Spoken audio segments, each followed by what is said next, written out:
Hello everyone, this is Shashank Tyagi. I hope तैयारी आपकी अच्छी चल रही होगी। आज इस वीडियो में हमारा जो टॉपिक है वो है अभी रिसेंटली फंडामेंटल ड्यूटीज़ यानी कि मौलिक कर्तव्य दोबारा चर्चा में आए हैं। और जैसे कि यूपीएससी के आप स्टूडेंट हैं तो आपको ये जानकारी होनी ही चाहिए कि अगर कोई टॉपिक चर्चा में है तो यानी वो आपके लिए इम्पोर्टेंट है। यूपीएससी में प्री की बात हो या मेंस की बात हो, क्वेश्चंस स्टैटिक और डायनेमिक दोनों पार्ट्स को कंबाइन करके पूछे जाते हैं और दोनों के बारे में हमें जानकारी होनी चाहिए। स्टैटिक का मतलब यह है कि जो प्रोविजंस में या कहीं जो ऐसी चीज लिखी हुई है जिसमें कोई बदलाव नहीं हो रहा है। फॉर एग्जाम्पल, अगर मैं मौलिक कर्तव्य की बात करूं तो मौलिक कर्तव्य संविधान के जिस भाग में है, means fundamental duties enshrined in that particular part, जैसे पार्ट 4A कॉन्स्टिट्यूशन के जो पार्ट्स हैं 1, 2, 3, 4, तो 4 के बाद जो 4A पार्ट है उसमें फंडामेंटल ड्यूटीज मेंशन है। तो मुझे बताइए, क्या अब वहां पर कोई पार्ट चेंज हो रहा है? नहीं, दैट इज स्टैटिक पार्ट कि भाई ये 4A पार्ट में और ये हमारी फंडामेंटल ड्यूटीज हैं इसमें।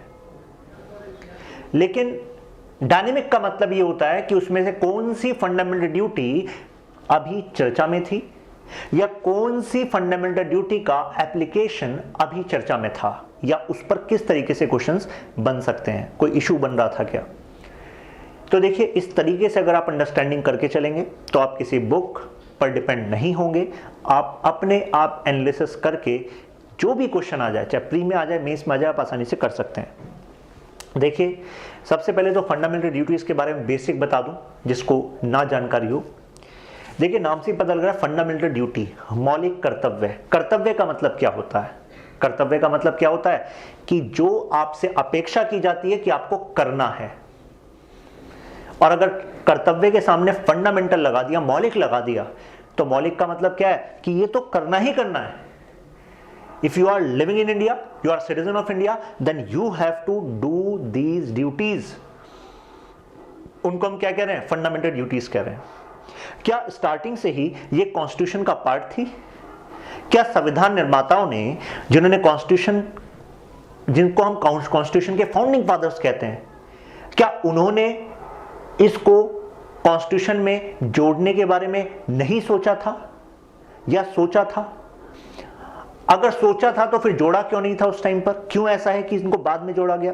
तो देखिए, जब भी आप पॉलिटी में किसी भी टॉपिक को तैयार करें तो रेदर देन क्रैमिंग, रटने से बेहतर है कि मतलब कॉन्स्टिट्यूशन बनाने वालों के दिमाग में चले जाइए कि एक्चुअल में उन्होंने इसको जोड़ा क्यों होगा। अगर आपने उस स्तर पर जाकर, उस लेवल पर जाकर अपनी अंडरस्टैंडिंग बनाई तो मुझे बताइए, यूपीएससी का कोई क्वेश्चन आपके सामने प्रॉब्लम क्रिएट कर सकता है क्या? नहीं कर सकता, क्योंकि आपने केवल प्रोविजन नहीं रटे, आपने समझाया उनके दिमाग को। अगर आपने उनके दिमाग को समझा कि वो क्या डिबेट चल रही थी, क्यों ऐसा उन्होंने किया होगा, तो उसके बाद अगर कोई प्रोविजन बाई चांस आपके एग्जाम में ध्यान नहीं आ रहा लेकिन उससे स्टेटमेंट है तो भी आप लगा सकते हैं, क्योंकि आपने रीजंस जान लिए हैं कॉन्स्टिट्यूशन में, किस प्रोविजन में हमारे कॉन्स्टिट्यूशन निर्माताओं ने क्या डाला और वो क्यों डाला।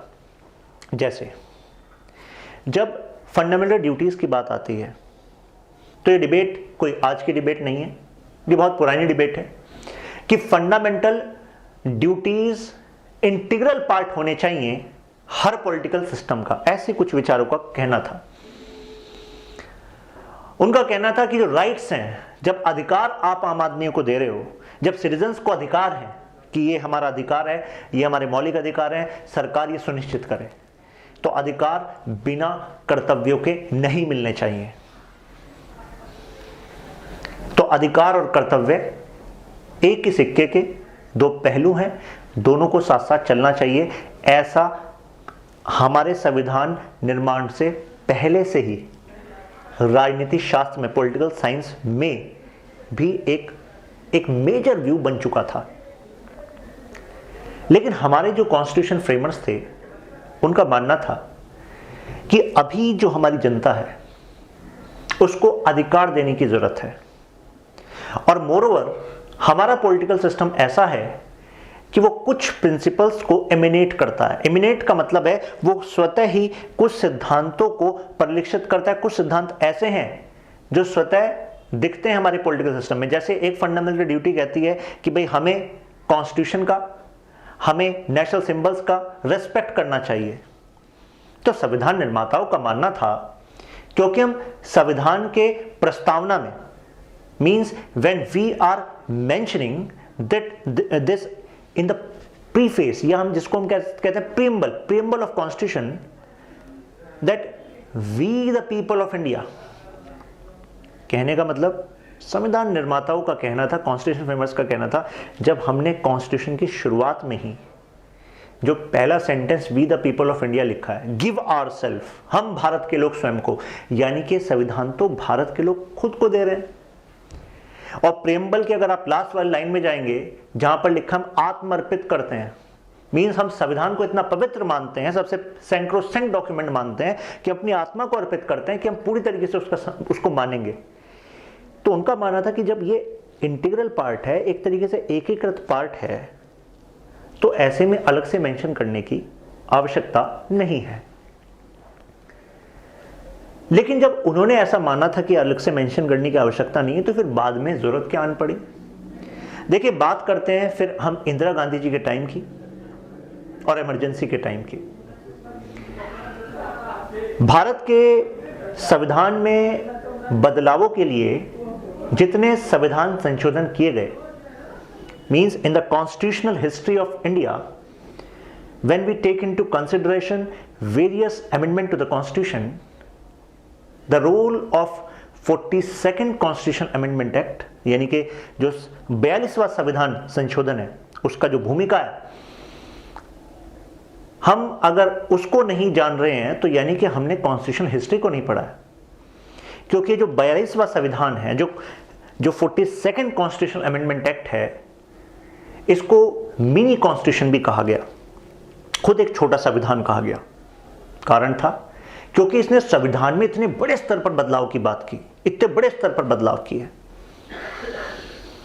तो ऐसे में हम इस 42वें संविधान संशोधन की बात क्यों कर रहे हैं इस वीडियो में, क्योंकि यही वो 42वां संविधान संशोधन है जिससे आपका मौलिक अधिकार यानी मौलिक कर्तव्य यानी कि फंडामेंटल ड्यूटीज का चैप्टर आपके हमारे संविधान में जोड़ा गया।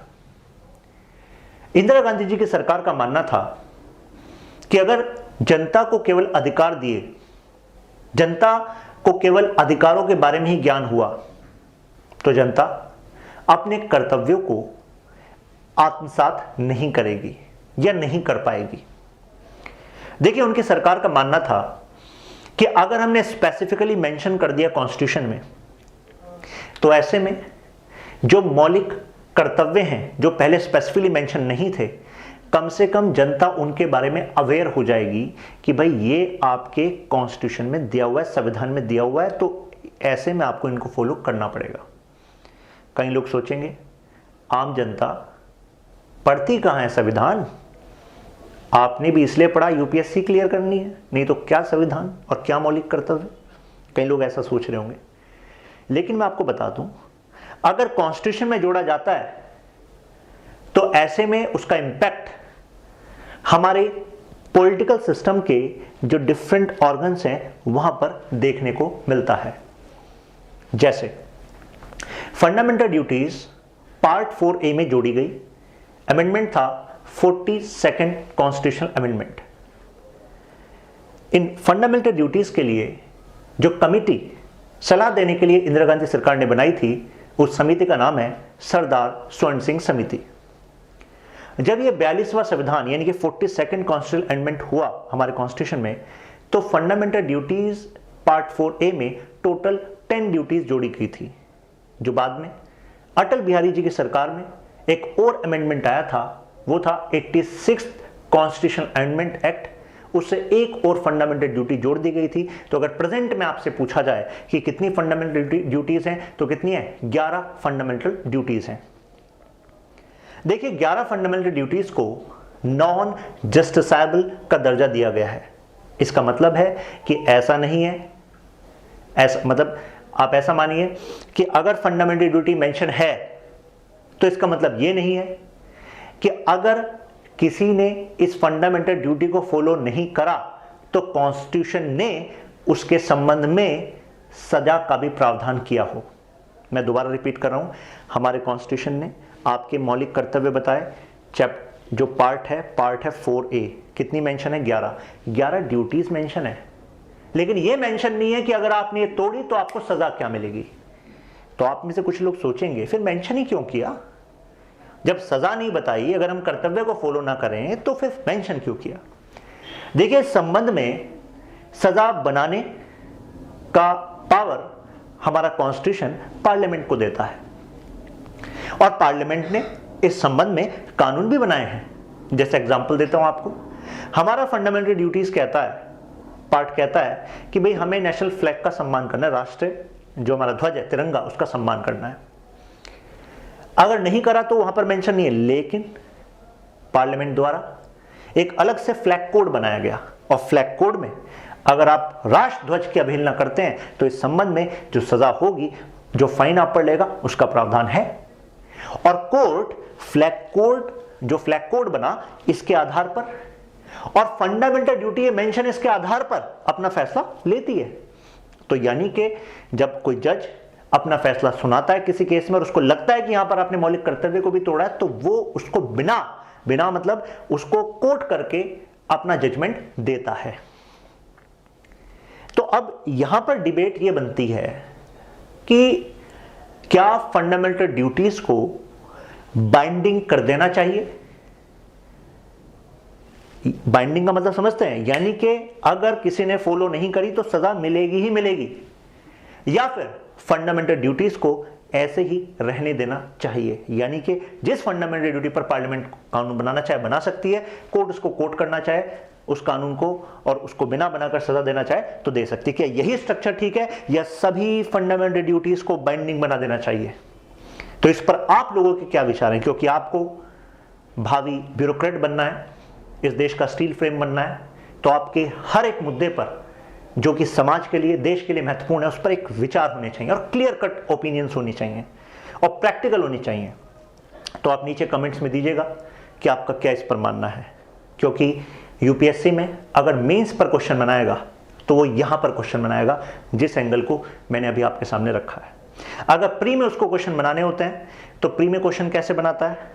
प्री में वो फंडामेंटल ड्यूटी पर ऐसे क्वेश्चन बना चुका है कि वो आपको कह देगा 4 स्टेटमेंट है, आपको बताना है इनमें से कौन सी फंडामेंटल ड्यूटी नहीं है। तो नहीं आप कब बता पाओगे? जब आपको पता होगा है कौन।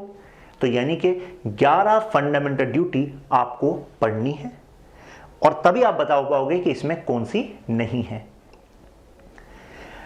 फंडामेंटल ड्यूटीज का नेक्स्ट एप्लीकेशन ये है कि भले ही फंडामेंटल ड्यूटी पर मेंस के जीएस पेपर 2 में पॉलिटी वाले सेक्शन में डायरेक्ट क्वेश्चन ना पूछा हो, लेकिन ऐसा हो सकता है कि अगर पॉलिटिकल रिफॉर्म्स पर क्वेश्चन आ जाए तो उसमें आप फंडामेंटल ड्यूटी को कोट कर सकते हो। तो यानी कि जो 11 ड्यूटी पढ़ने का आपको फायदा यहां पर भी मिलेगा, साथ में आप इनको ऐसे में भी कोट कर सकते हो, चाहे वो सोशल इश्यूज वाला ऐसे हो, क्योंकि हमारी फंडामेंटल ड्यूटी महिलाओं के सम्मान करने और इनसे जुड़े जो डेरोगेटरी टर्म्स हैं, यानी कि अपमानजनक जो तौर तरीके हैं, उनको छोड़ने की बात करता है। और आप अभी न्यूज़ में देख ही रहे होंगे कि दोबारा से मुद्दा उठा है, लेकिन ये तो एक मुद्दा उठ गया है। ऐसे कितने सारे वाक्य समाज में चलते रहते हैं जो अनरिपोर्टेड होते हैं, और कई सारे लोग मास्क के पीछे ऐसी मानसिकता रखते हैं। तो ऐसे में मौलिक अधिकार क्या कहता है? इसको हटाने की बात करता है। तो आपको नहीं लगता कि मौलिक अधिकार में मौलिक कर्तव्य शुड बी द वर्ड, तो मौलिक कर्तव्य जो है, मौलिक कर्तव्य को आपको एज इट इज मेंशन अपने ऐसे में कर देना चाहिए। तो इसी के साथ मेरा जो पर्पस था वो था कि जो फंडामेंटल ड्यूटी का भी इशू चल रहा है कि इसको आपको बाइंडिंग बनाना चाहिए या बाइंडिंग नहीं बनाना चाहिए, इसके बारे में आपको एक अवेयरनेस करना कि यहाँ पर इस तरीके से क्वेश्चन बन सकता है, प्री में कैसे क्वेश्चन बन सकता है। ध्यान रखिएगा, अगर हम फंडामेंटल ड्यूटीज़ को बाइंडिंग बनाते हैं, बाइंडिंग का मतलब हर एक मौलिक कर्तव्य है बिल्कुल बाइंडिंग, यानी कि नेशनल फ्लैग सम्मान करना चाहिए, नेशनल आइडियाज़ का सम्मान करना चाहिए। तो ऐसे में कुछ जो आपके लीगल एक्सपर्ट्स हैं उनका कहना है वो जो प्रोसेस है जुडिशरी का उसको जटिल बना सकता है। जटिल कैसे बना सकता है? उनका ये कहना है कि मौलिक कर्तव्य के एक एक डायमेंशन को आपको इलेबोरेट करना पड़ेगा कि एक्चुअल में अगर अपमान कहेंगे तो अपमान किस किस कैटेगरी में अपमान माना जाएगा। अगर कहेंगे कि भाई मॉन्यूमेंट्स की रक्षा करनी चाहिए या नेशनल हेरिटेज को, आपका जो कल्चरल हेरिटेज है उसको प्रिजर्व करना चाहिए, तो प्रिजर्व करने के क्या क्या मायने हैं और प्रिजर्व ना कर पाने पर कौन सा लीगल फ्रेमवर्क आपने तोड़ा है। तो कहने का मतलब ये है, आपको इस पर एक पर्सपेक्टिव ये रखना चाहिए कि अगर फंडामेंटल ड्यूटीज को हम बाइंडिंग बनाते हैं तो it should be done with a visionary approach, जहां पर आप ये भी देख लें कहीं ऐसा तो ना हो कि इसका कुछ लोग गलत इस्तेमाल करें दूसरे लोगों को फर्जी केस में फंसाने के लिए। अगर कहीं पर क्लैरिटी नहीं होती, कानून में एम्बिगिटी होती है, यानी कि दो मतलब निकलते हैं, तो वहां पर कोर्ट में नंबर ऑफ केसेस बढ़ने लगते हैं और जो न्याय की प्रक्रिया है वो धीमी हो जाती है। तो साथ साथ में हमें इन पहलुओं पर भी ध्यान देना पड़ेगा।